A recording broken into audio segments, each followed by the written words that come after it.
The main thing that we're doing in Ishinomaki right now is mudding out houses and helping people clean up their properties. And there's still a lot of that left to do. I couldn't have believed that when we started doing that in April, but there's still a lot of work left to be done. So we go in and remove the walls and clean inside the walls, take out all of the muck that's gotten inside the wallboard. Then we remove the floors and clean out the muck and sludge that's underneath the floors down in the crawl space. And then we rinse it off, treat it, disinfect it, and power wash the house out and get it ready for the Samaritan's Purse carpenters to come in and actually rebuild. So the carpenters will rebuild by putting in insulation, plywood, insulation in the walls, and sheetrock, and that's as far as we go. But that's a huge help to get people back into their homes. By helping people physically, it's given us a chance to get to know a lot of people. And I think if we weren't helping them physically, there'd be no reason for us to get to know them.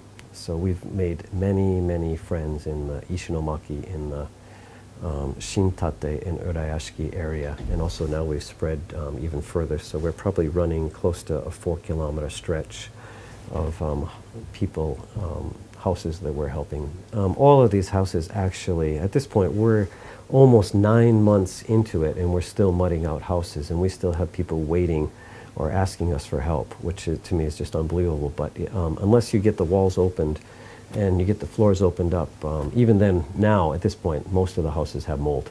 And so we have to treat the mold, treat these houses for mold and get them really cleaned out before we can start the reconstruction process. So there are a lot of people who are still living on this. They're living on the second floor of their house.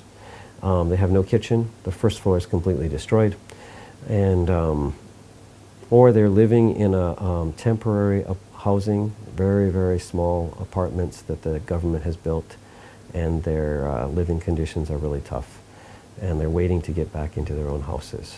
So, but through all that, we've made a lot of friends. A lot of our job, it's physical, but by helping people physically every day, we're listening to people's stories, we're listening to their troubles, we're listening to them talk about how they've lost relatives, how they've lost friends in the tsunami. And even now, some people, they're just talking about what they're going to do. They don't know what they're going to do.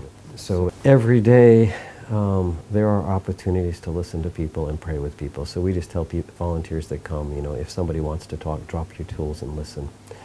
Because a lot what we're doing is heart care for people as we help them in their homes, and we're making friends with them, long-term friendships. So we've got a lot of friends in the neighborhood, and before the earthquake, tsunami, you could never have imagined these kind of open doors or this kind of thing happening.